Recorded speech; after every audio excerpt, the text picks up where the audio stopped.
Good days, and I hope you are all doing great in these sunny days. As we all know that the 2022 Ontario general election will be held on June 2nd, which is very close, to elect a member of the provincial parliament to serve in the 43rd Parliament of Ontario.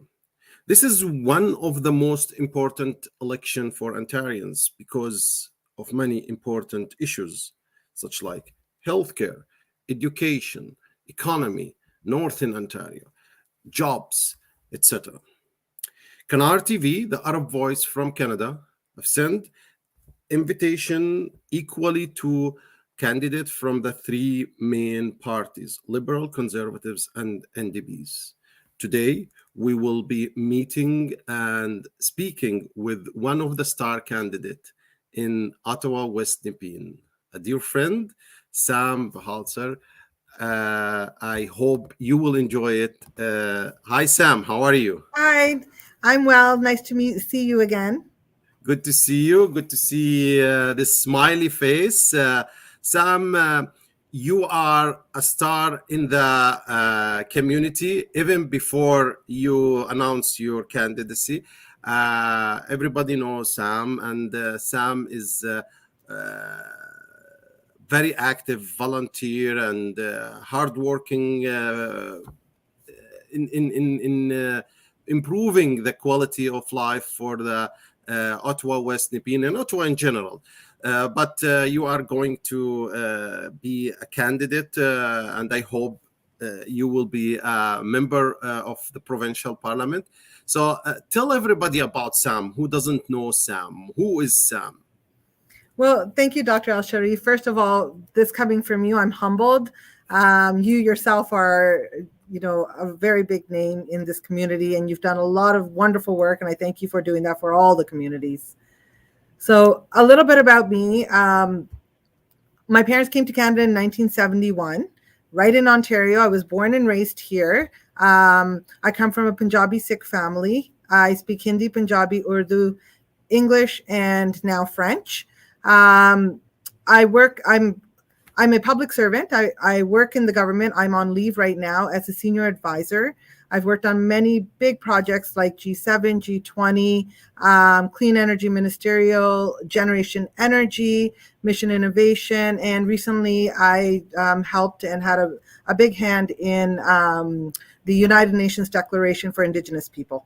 So that came to Royal Assent last year. So that was one of the projects I did just recently.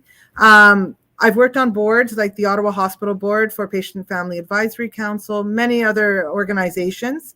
I also have my hands in every level of government. I've been involved in politics for 32 years as a volunteer all the way to now in many different roles, including right now I'm the National Party Secretary for the Liberal Party of Canada at the federal level.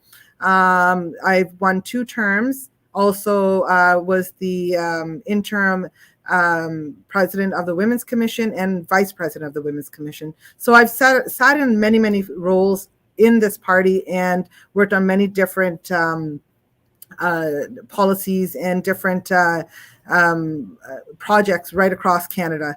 So I bring something very different here. And the biggest thing I think that I do bring is that I'm a community member. I'm also a mom. I've got 2 beautiful boys. They're 9 and 11. I've been married for 18 years, 23 years with my husband. I couldn't be more proud of my family. And my mom, she lives with me as well. I'm a poster child for the sandwich generation. My mom lives with me. She is 81. She has Alzheimer's. I'm her caregiver. So I bring something very different to the table. And the biggest thing I bring is experience. Something everyone is experiencing, I'm experiencing in my own home. I agree. And the family support is very important. It's good that you spoke about your own family because we know that especially during the campaign time, it's very hard for them. But I hope they will celebrate your winning, and I hope the forthcoming and maybe more years will be easy on them, especially your mom. The riding you're representing, it's one of the most diverse and multicultural riding, Ottawa West-Nepean. Can you tell me more about this riding in general and about the Arab and Muslim in that riding in specific? Yes. So this riding is very diverse. You're absolutely right. It's a very multicultural riding. We have a lot of Middle Eastern families here, Syrian families, Somali, Punjabi, Hindu, Jewish. We have everybody. It's a very mixed community, Anglo as well. We also have a very high demographic of seniors. We are the second most populated, senior populated riding in Ontario. So when you look at this, you see that there's a very interesting mix here. We have younger families now moving into here. So this riding brings a lot. We also have a lot of small businesses that we need to make sure that we're protecting and taking care of as well. But when it comes to our communities, there's a large population of Muslims, and they are community builders. There's a lot of community builders here. They come with a lot of respect, and I personally love to hear the stories, because a lot of what they have to say is what builds the foundation in this riding. So yeah, it is a challenging work, especially when you have too many problems in the community. And this, as I said, this election is one of the hardest, because there are too many issues coming on the table of the new government. And these issues are coming with a lot of challenges. Let's talk about some of them. We can't cover everything. So one of the most important after COVID was the healthcare. We saw how weak our healthcare, how much improvement we need. So what do you think you and the Liberal Party, if you're coming in power, you can change in the healthcare of Ontario? So first and foremost, you're absolutely right. We have a really big issue on hand. Our healthcare is suffering under this government. The Liberal Party is working really hard to bring the right policies that are grassroots and for the middle class. I have a vested interest because of my mom and my children. At Christmas, my whole family had COVID, and I had COVID and strep throat. The process was just unreal. Even calling telehealth and being told you have to wait 21 hours to talk to a nurse to emerge with the numbers, the hours, just grueling, not even being able to find a doctor, which is a constant problem here. So what we want to do is ensure that we bring more doctors and make sure that we're sustaining them, accelerate the credentials of nurses from other countries so that we can actually bring them into the system and have more support for the nurses that are here. Take away Bill 124, which is not, it doesn't make any sense, and make sure that our nurses are paid fair. They're getting fair wages so that we can up their salaries on every level. Also making sure that we put $10 billion toward healthcare and education. So we would not be building that highway in Toronto 413. It's just wasted money. We would put that towards healthcare and education. We put a platform out that's fully costed so that you can actually see dollar for dollar where we're going to put that money. And healthcare and education is the most important. And we're going to do everything we possibly can to make sure that the wait times are lowered.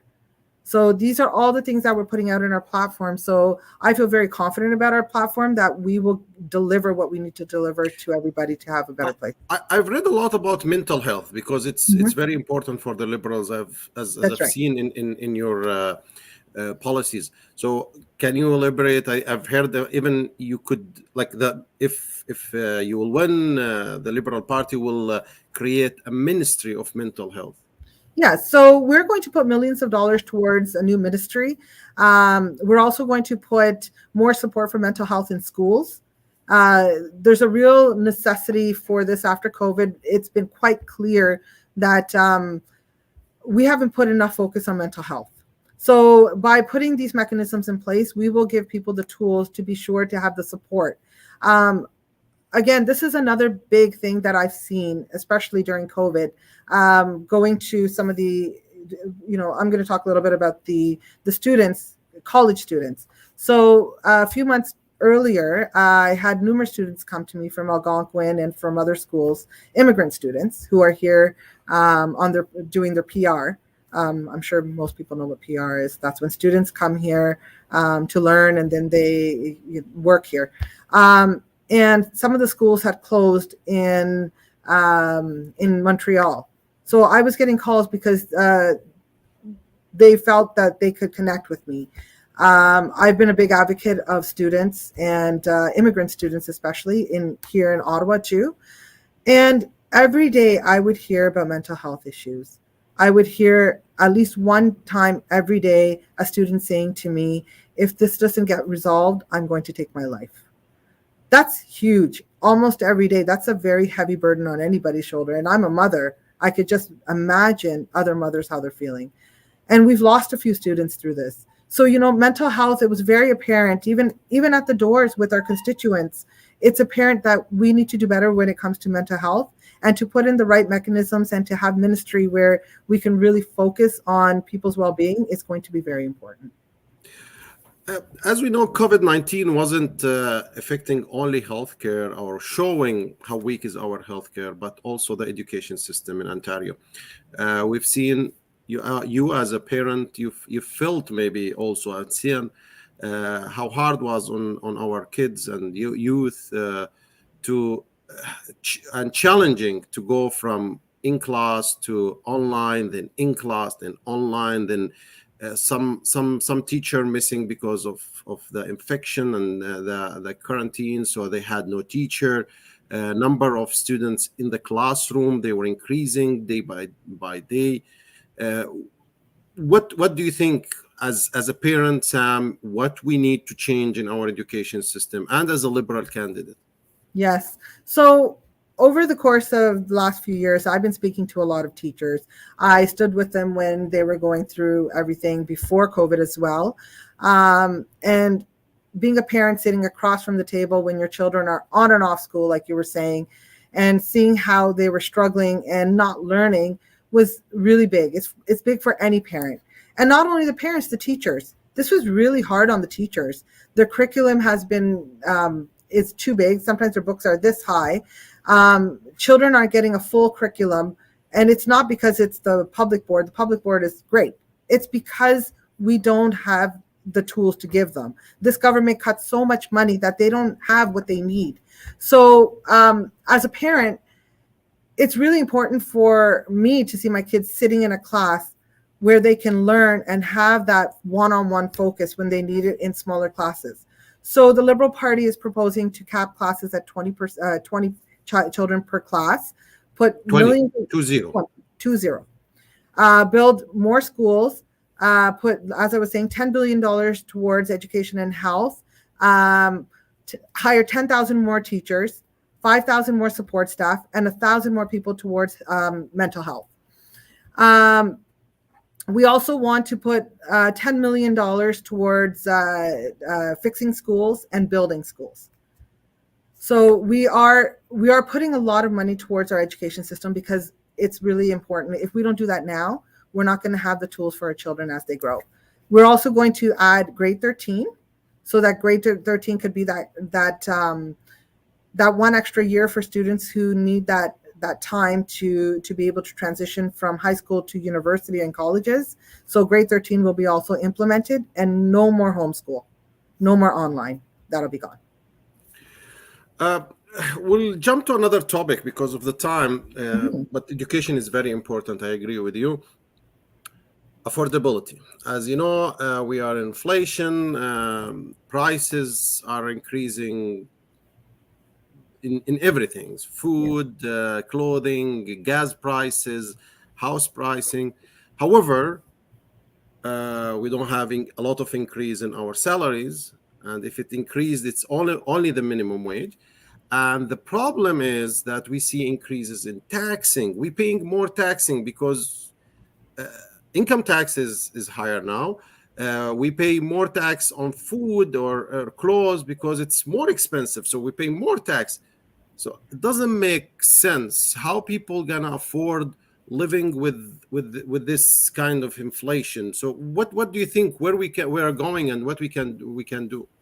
Well, so the Ontario Liberal Party is proposing, first of all, Buck a Ride. You may have heard of this. Yeah. So Buck a Ride is transit that you would join for or get on for $1. Now, this is going to help not only the environment in taking 400,000 cars off the road daily, it's also going to allow people to leave their cars at home, travel differently, no parking, and it's going to be more cost effective. Veterans will be free until 2024 as well. So this is one part. We're also looking at proposing to put the minimum wage to 16, but to have a regional wage. So depending on where you live, it'll be adjusted according to the region. So for example, if there's I'm just saying a place right now, let's say Whitby. Whitby is a higher place to live. Maybe it's going to be $17. So there's just going to be a different model regionally for each. We're also working to ensure that we have a economic dignity plan where we're going to be sure that everybody has affordable housing. We're proposing a very, very strong housing platform. So building more affordable houses across Ontario and to help simmer the market. We're also going to be putting the HST at $20, no HST for food under $20 for what's that called? Processed food. Processed foods that are cooked foods. So let's say you go and buy a cooked chicken, or you're at Tim Hortons and you want a sandwich and a coffee. Anything up to $20, you won't pay HST. Right now, it's very low. I think it's $7 or $8. 5, 6, yeah, about that. It's not very much. So you can't even have a full meal with that. So this is going to be something that's going to be very helpful to many, many people, and especially seniors too, right? So what about the income tax? Do you think there's any change coming? Or well, there's ODSP will go up to 20%. This is a big one. And there'll be $1,000 more on senior pension. So that's going to be helpful as well.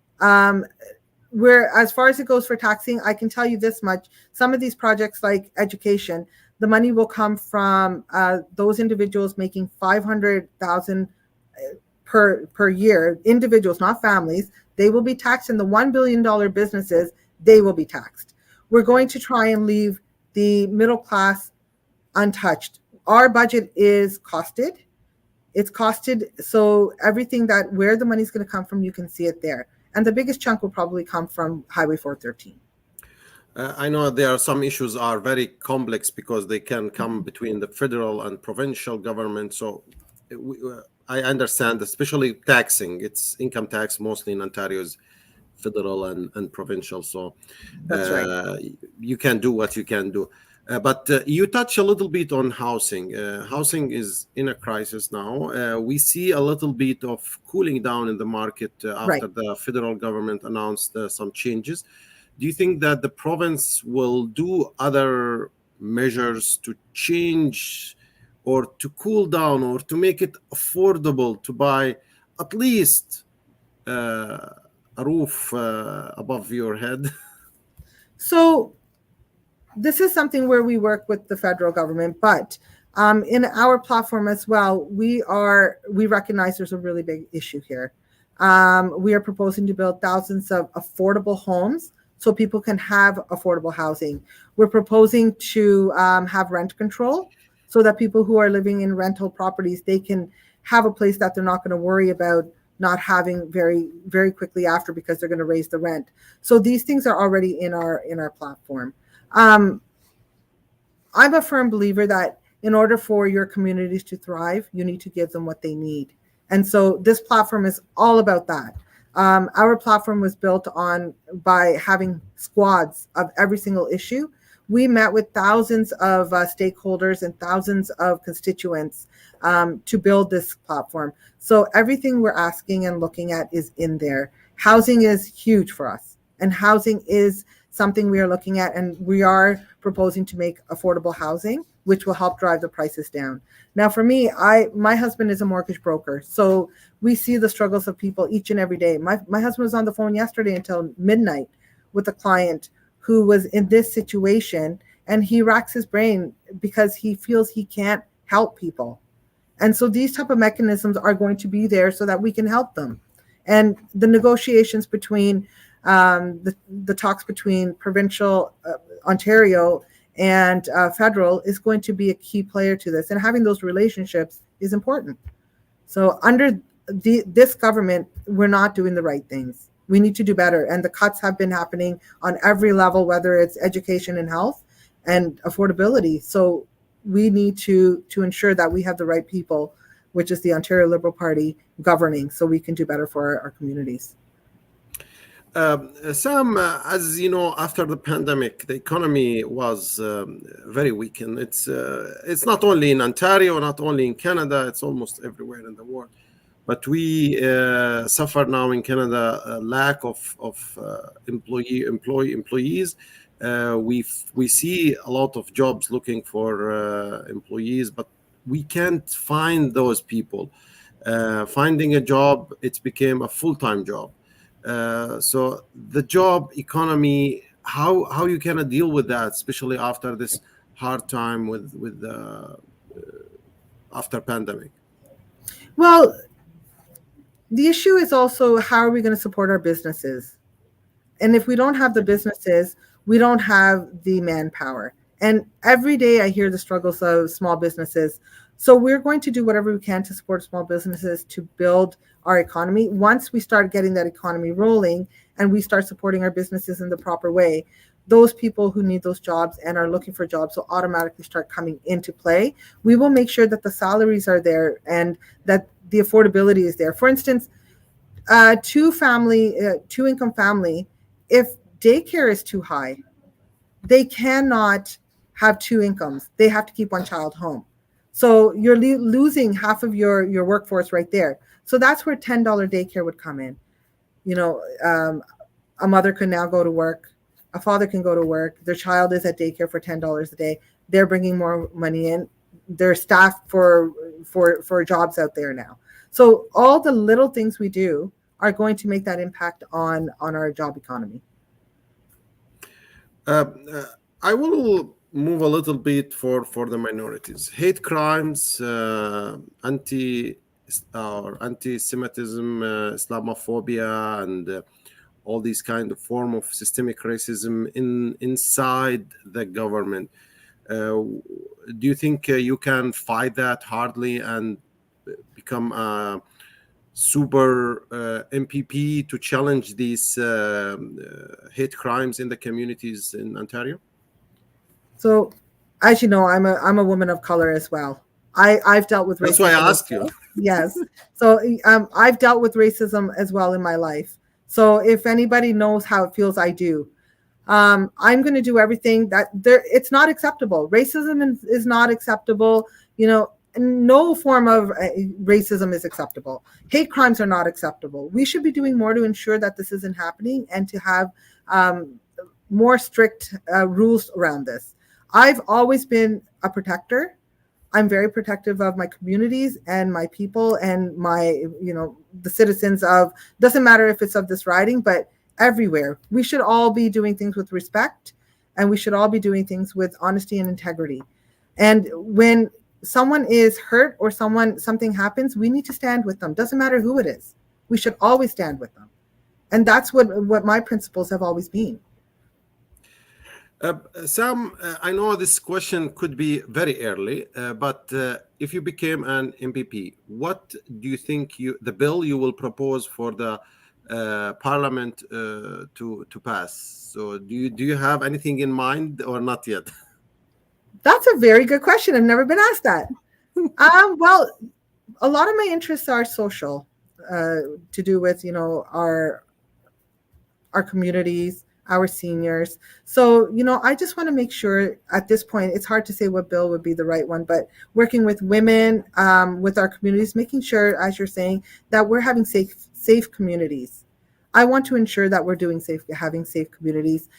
Projects that I am looking to do is create a BIA, Business Improvement Association, in this riding to help our businesses, and also to start the after school programs for children. Many young people have come to me in their 20s and said they'd like to have that back. They lost it during COVID. It was cut. And so I'd like to bring that back to some of these communities because it was really great for their kids. So that's something I'd like to bring back. I think we're a little early on talking about bills. We first need to get elected. So, but I do have ideas of what I'd like to see this community do and how we can make it grow and how we can ensure new families and seniors are taken care of. So. So June 2nd is the date, but there are some dates, early votes. Can you remind everybody with these dates, please? Yes, so early voting starts May 19th and it's until the 28th.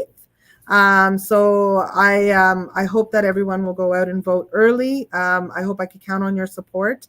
My door is always open. Please give me a call or email us. You can go to sambhalesar.ca. You can probably see my name right there in the back, .ca. And I'm always happy to speak with you. I'm a community member like everybody else.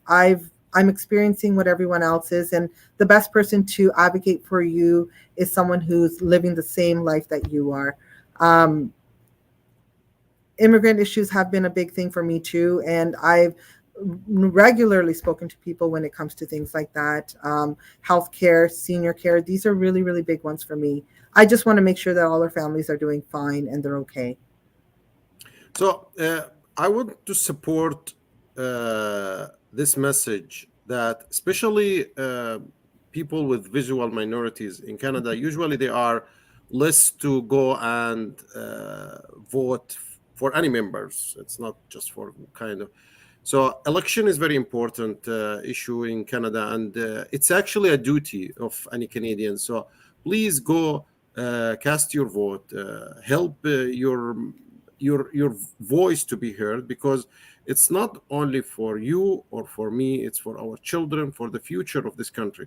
So if we don't elect the right people, the wrong people will go to the right place. So it's very important to go and do your duty as a Canadian. Canada gave us a lot, so we have to give this half an hour, maybe less. Go and vote. Early election is there. 5 minutes maybe in that day. Maybe on June 2nd it's longer, but it's a pleasure to go and do that. Sam, what's your message to the people in your riding? What's your message for Ontarian? I give you the platform. If I didn't ask you about something you would like to mention, please go ahead. Okay, well, thank you so much. Well, my message is this, that we need to do better for all of our communities. I'm an Ontarian. I was born and raised right here in Ontario. I'm an immigrant. I'm first generation. My parents were immigrants. They came to Canada from India, and I love my country. I love my Ontario. This is why I'm doing this, because there was a real need for somebody who will be the voice for everyone. This riding needed that. We are a diverse community here, and somebody who understands different facets and different struggles, that's really important. This is a riding that is liberal 15 years. For the last 15 years, the last election was just an anomaly. It doesn't mean anything. What it is now. So every vote is someone's voice. So if you have a voice and you want to put that somewhere, you put it towards your vote. The issues are here. We know what our main issues are, what we need to really focus on, and that is healthcare, education, affordability, and affordable housing. These are really important, and I want to make sure that we take care of these the right way, and the Ontario Liberal Party will do that. I'm always reachable. Please reach out to me. If you don't have a ride to get to voting, give us a call. We will arrange to make sure you can get to the poll, and we'll take care of that for you. Thank you, Sam. Bhalesar, it was very great to talk to you. Wish you all the best. You are the Liberal candidate for Ottawa West-Nepean, which is very close to me, and I would like to visit you in your office to see how you're doing, and maybe volunteer. Who knows? Absolutely, you are always welcome. Still looking for volunteers? I am looking for volunteers all the time. So we have a wonderful, kind, dynamic team, very experienced. You are all welcome to come join us. we are a family here. You'll be welcomed with open arms. There's lots of work, and we can use everyone's help to win this. We are It, close, it, it is and another way to support your candidate. It's another that's way. right. Yeah, That's right. maybe And signs. It's also a way to support your candidate. A small donation, but the most important is going to vote on that day. Please that's do it. right. The vote is what's going to get us there. And if everybody comes out and votes, I will be able to come to your door and thank you personally for voting for me. And I will always be there. And I would like to remind everybody that one vote can make change. We had it in Ottawa last election. There is a candidate who won with only one vote difference. So your vote can make the difference. That's right. Wish you all the best. Wish Thank Ontarian you. all the best. Hope to see you in the next episodes. And wish you all the best, Sam. Thank you Uh, so much. Thank you for thank you. having me. Thank you.